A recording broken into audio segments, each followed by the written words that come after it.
Fala pessoal, tudo bem? Lucas falando aqui. E na aula de hoje de filosofia a gente vai trabalhar com Hobbes e Maquiavel, dois pensadores extremamente importantes para a ciência política. Eles vivenciaram, eles estavam no processo que a gente conhece como a formação dos estados modernos, ou seja, o processo que foi um dos marcos simbólicos de início da Idade Moderna. Porém, talvez você deva estar se perguntando aí o que foi essa ideia da Idade Moderna como um todo. Então a gente vai começar a nossa aula, a gente vai começar o nosso conteúdo de hoje trabalhando justamente com esse aspecto. Então vamos lá, gente. Primeiro ponto que eu quero falar aqui com vocês é sobre os estados modernos, ou o que a gente também pode chamar de estados nacionais modernos. Quando que ocorreu esse processo como um todo? Vamos lá. Quando a gente vai para o campo da história, quando a gente vai para a área da história, a gente costuma dividir em alguns períodos. Então, a gente faz uma periodização da história. Cada um desses períodos vão ter uma série de características específicas que vai diferenciar ele dos outros períodos. Então, por exemplo, a gente fala que na Idade Antiga a sociedade ela tinha uma característica específica. Quando a gente passa para a Idade Média, ela tinha uma outra característica. Para a Idade Moderna, uma outra característica. E até onde a gente chega, onde nós estamos hoje, a Idade Contemporânea, mais uma outra característica. Dentro desse processo de formação dos Estados Nacionais Modernos, ou dos Estados Modernos, como você bem queira chamar, a gente tem que entender que este processo ele vai ocorrer na transição, ele vai ser o marco de transição da Idade Média para a Idade Moderna. Então, o que a gente tem que notar? Durante a Idade Média, havia uma organização política pautada em uma descentralização do poder. E aí, quando a gente vai lá para a história, a gente tem que lembrar aquela ideia dos feudos, cada feudo tinha sua lei, seu governante, sua moeda, seu exército, ou seja, cada feudo se organizava da maneira que achava necessária, da maneira que achava correta. Então, não havia uma centralização de poder. Essa foi a característica marcante, o grande ponto do período como a gente conhece como a Idade Média. No entanto, o que a gente vai notar? Que a partir ali do século XIV para o século XV, a Idade Média ela vai começar a entrar numa crise. É o que a gente chama de Baixa Idade Média. Essa Baixa Idade Média ela vai ser marcada por conta da peste negra, vai ser marcada por revoltas camponesas, vai ser marcada por crises agrícolas, ou seja, por uma série de fatores, pelo renascimento comercial, pelo renascimento urbano, ou seja, uma série de fatores que vão desestruturar, que vão desorganizar todas aquelas características importantes da Idade Medieval, da Idade Média. E aí, para resolver os problemas, toda a situação caótica e problemática que estava ocorrendo, a gente vai notar que vai ocorrer uma aliança entre a nobreza, a burguesia e a figura de um rei. Por que esses três vão se juntar? Primeiro, a nobreza, durante a Idade Média, ela detinha um controle quase que total da sociedade junto com a Igreja Católica. Porém, quando começa a ocorrer uma desarticulação das características da Idade Média, a gente vai começar a notar, a gente vai começar a observar que vai ocorrer um temor por parte da nobreza em uma possível situação onde as classes mais exploradas se revoltassem contra os poderosos. Então, a nobreza, que era grande e poderosa, ela começa a buscar uma forma de se organizar para evitar que os camponeses, que eram as classes mais exploradas, se revoltassem contra eles.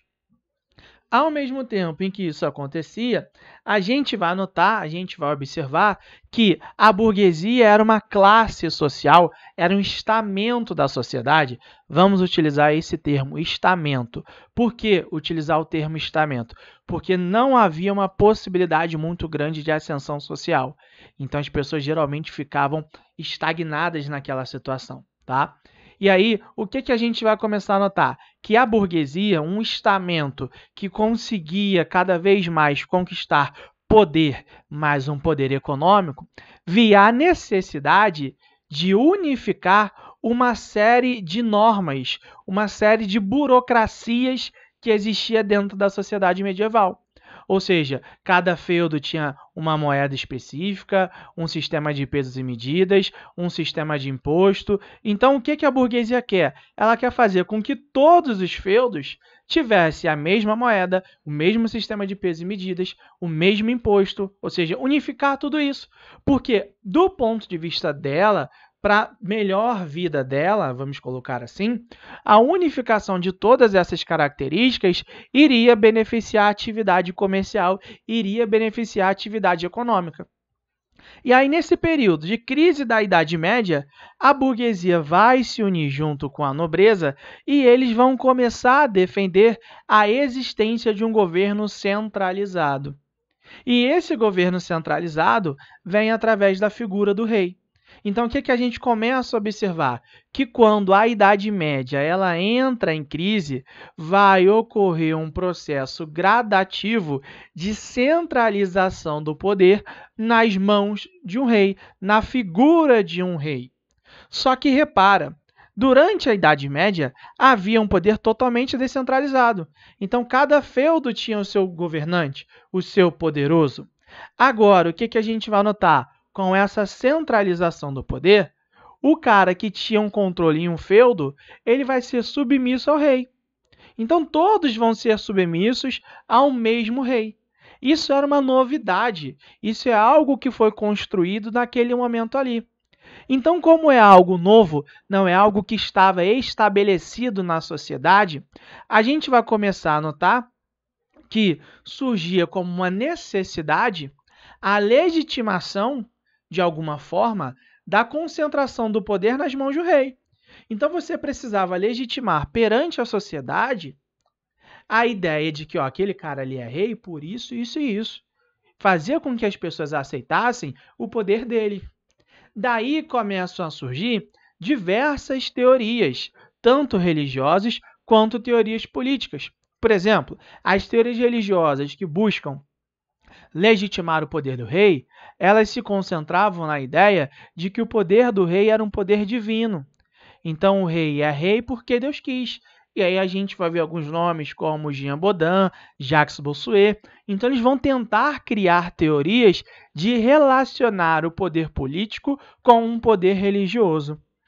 Ao mesmo tempo, a gente também vai notar que vão ter algumas teorias que vão legitimar o poder através de toda uma explicação de toda uma filosofia política. E aí começam a vir figuras nesse momento como Thomas Hobbes, começa a vir também Maquiavel, que é justamente o que a gente vai falar hoje.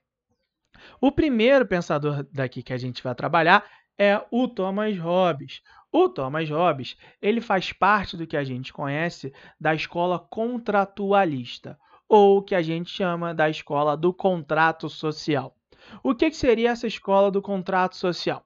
É uma escola que, como eu coloquei aí na imagem para vocês, defende que os indivíduos não nasceram com vocação para a coletividade. Então, ela está falando para a gente que essa ideia de organização da sociedade, na qual a gente conhece, não é uma vocação dos indivíduos. Os indivíduos eles nasceram para serem individuais, vamos colocar desta maneira. Então, eles não buscam a sociabilidade. Essa sociabilidade que a gente vê, a organização da sociedade como a gente conhece, eles estão colocando, os contratualistas estão colocando para a gente, que não é algo divino, tá? Ou seja, existe uma sociedade porque Deus quis, não é isso. Ou também não é da natureza humana. É o que ele está colocando. Ele fala para a gente que a natureza humana não é voltado para estar organizado em sociedade, mas para ser, de fato, um indivíduo individual. Vamos colocar desta maneira mais uma vez.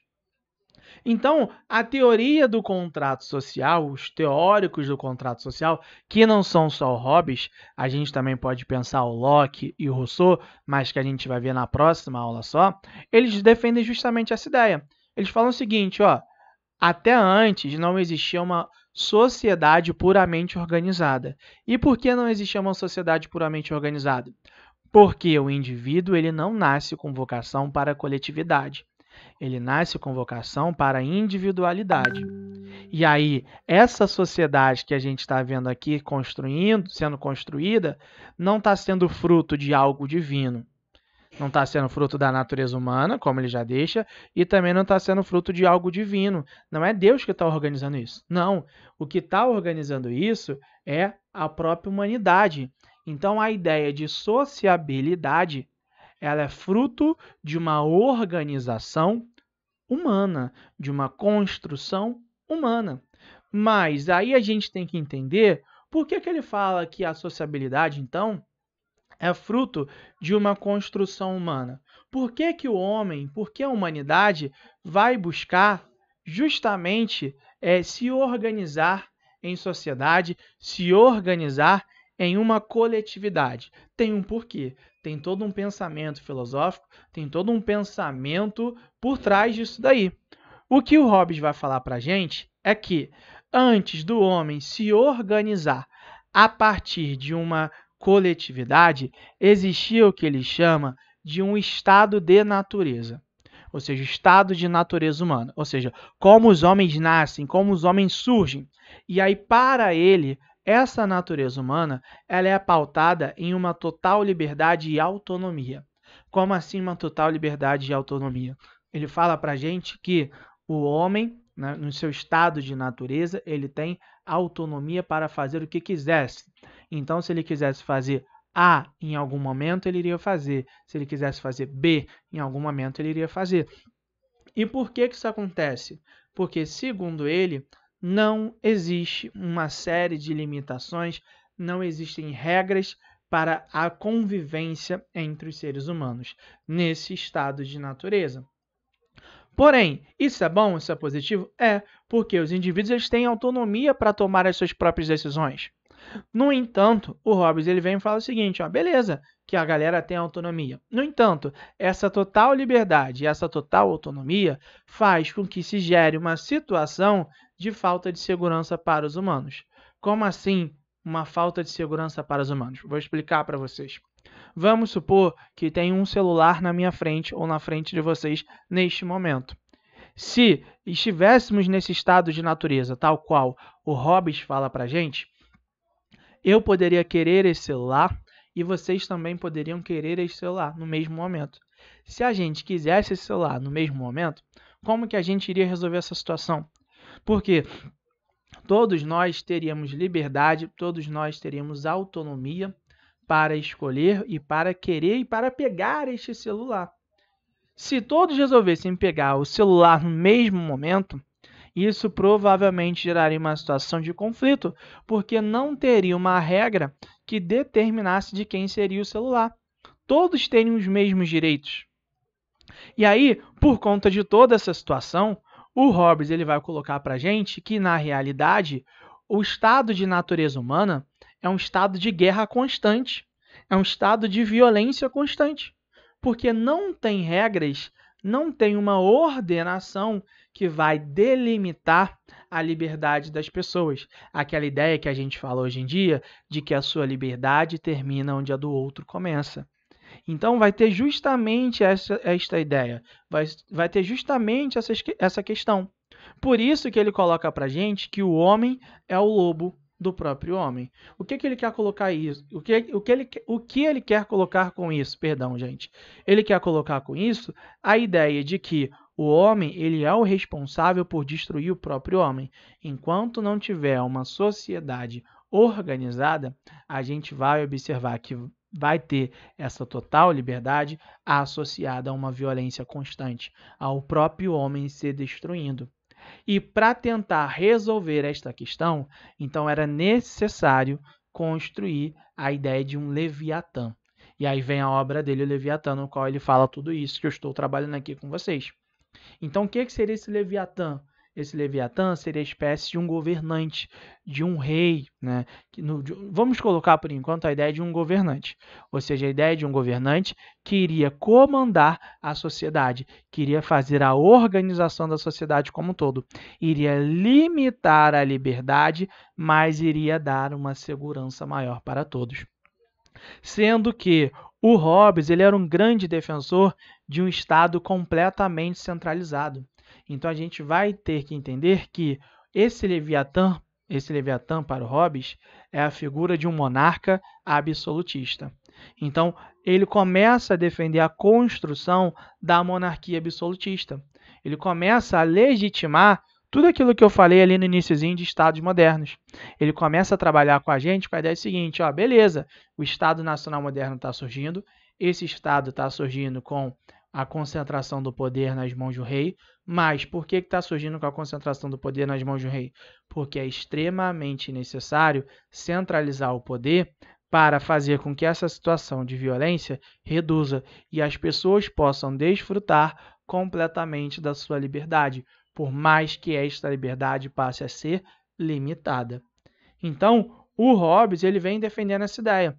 Um grande ponto que a gente tem que entender em relação ao pensamento do Hobbes é justamente essa questão do estado de natureza. Tá? Por quê? Por que eu estou colocando isso? Porque quando a gente vai falar sobre os teóricos do contrato social, geralmente a gente vai diferenciar esses teóricos.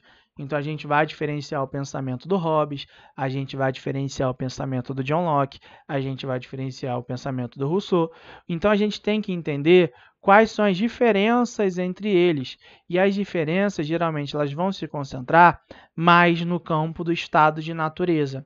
Tá? Então, entre esses três teóricos, quando a gente for ver os outros dois na próxima aula, a gente vai notar que a diferença vai se concentrar, na sua maior parte, nesse estado de natureza. Porque os três, querendo ou não, vão ser defensores de um contrato social. Obviamente, como eles entendem o estado de natureza de forma diferente, eles vão defender um contrato social diferente também. Mas a grande ideia, o grande foco deles é a construção de a construção e a organização de uma sociedade com leis, com um poder que possa facilitar a vida da sociedade como um todo. Beleza? Então a gente falou de um teórico aqui da era da modernidade, do início da modernidade. Agora a gente vai falar um outro teórico que vai legitimar o Estado Nacional Moderno, que é nada mais nada menos que o Nicolau Maquiavel. O Nicolau Maquiavel ele já faz parte da escola de pensamento, como a gente pode dizer assim, a escola realista. Tá? Essa escola do realismo político ela faz uma contraposição ao idealismo político que tem como um dos principais nomes o Thomas More, o inglês Thomas More, que ele escreve um livro chamado A Utopia. O idealismo político ele trabalha com uma ideia de política voltada para se pensar, para se criar um modelo ideal de organização da sociedade. Então, é um modelo muito ligado à utopia mesmo, ou seja, aquele modelo que seria perfeito, que seria ideal, mas que a gente consegue ter uma noção hoje, principalmente por conta do pensamento do Nicolau Maquiavel, de que aquela ideia, aquele pensamento, ele não vai se concretizar efetivamente. Por isso que a gente coloca que o Maquiavel ele faz parte do realismo político, porque quando ele vai analisar a política e quando ele vai propor transformações, quando ele vai propor soluções para a política, ele vai pensar nisso, ele vai pensar em todo esse aspecto a partir de uma visão mais pragmática, ou seja, ele vai entender como a política se faz na prática, ele vai buscar observar como a política se faz na prática e vai tentar apontar, vai tentar buscar transformações plausíveis, transformações que você consegue adequar para a realidade. E aí, por que Maquiavel ele vai fazer isso com uma grande força? Porque o contexto político no qual Maquiavel está inserido é o contexto político do Renascimento.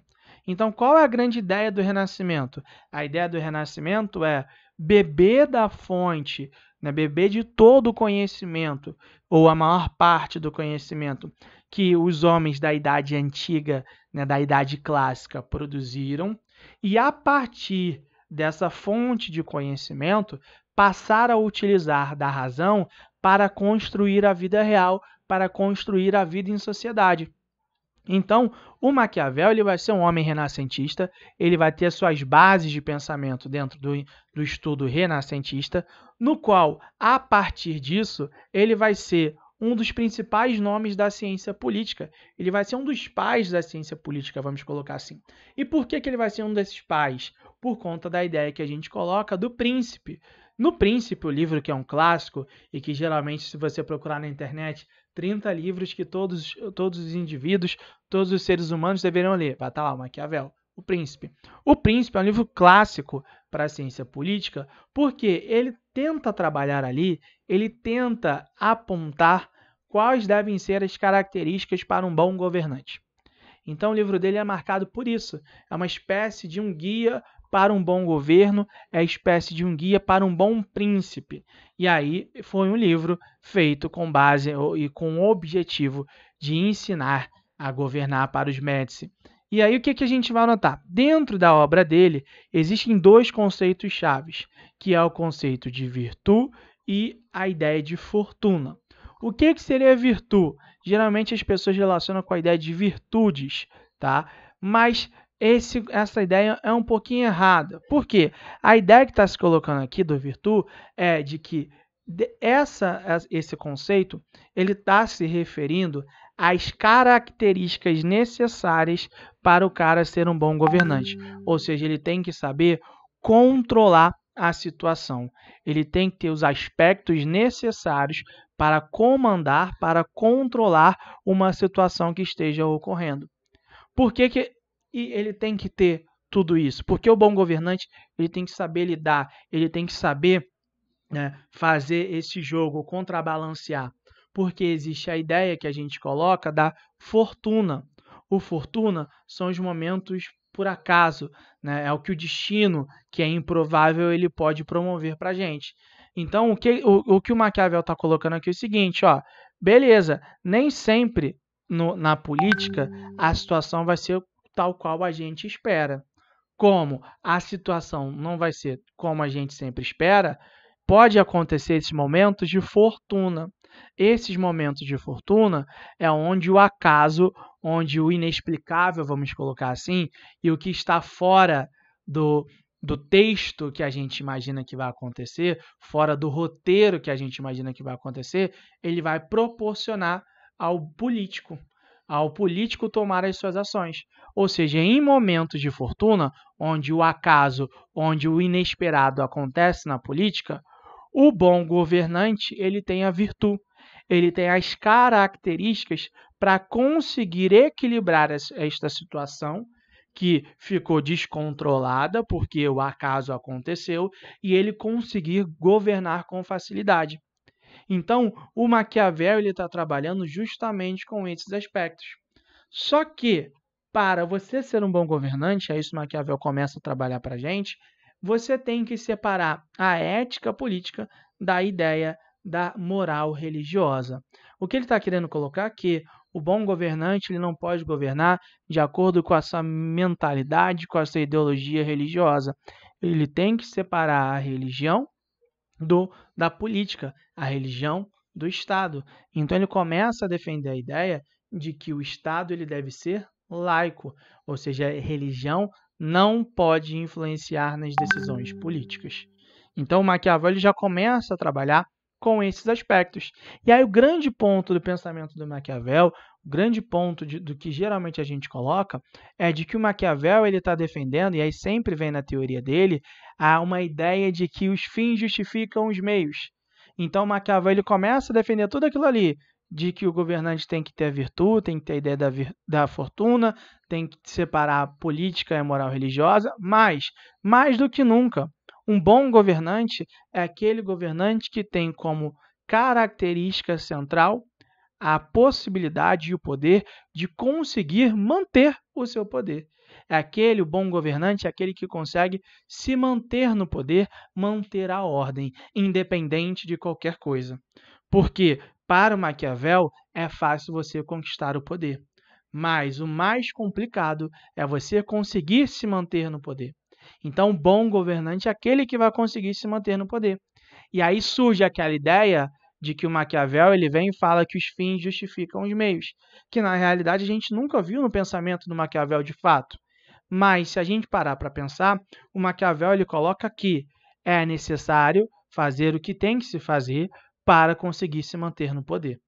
Então a gente tem que pensar dessa forma, que o bom governante é aquele que consegue se manter no poder. E como que ele vai conseguir se manter no poder? Da maneira que for necessário. Muito por conta disso, geralmente as pessoas acreditam que Maquiavel é um cara mau, é um cara que defende a repressão política, o autoritarismo dos governantes como um todo. Não, na realidade não é isso. E aí até hoje existe uma ideia muito forte de que quando alguém quer falar que alguém cria alguns planos mirabolantes, alguns planos de tentar se manter no poder, de conseguir estar no poder a qualquer custo, chama essa pessoa de maquiavélica, que geralmente é um termo usado no sentido, num tom pejorativo. Mas o Maquiavel não trabalha com isso. O Maquiavel está trabalhando com a ideia de ser um bom governante, a ideia de se manter no poder. Então, o que a gente está começando a observar aqui é que esses dois pensadores eles começaram a dar a base para um início de uma ciência política como um todo. Na aula que vem, a gente vai trabalhar com outros dois pensadores, outros dois filósofos da política moderna, que é o John Locke e o Rousseau. Esses dois são pensadores do contrato social. Beleza, galera? Espero que vocês tenham entendido até aqui. A gente se vê na próxima aula, que vai ser a nossa aula ao vivo, onde a gente vai trabalhar com o Locke e o Rousseau. Até a próxima. Um abraço para todo mundo. Continue se cuidando. Tchau, tchau, galera.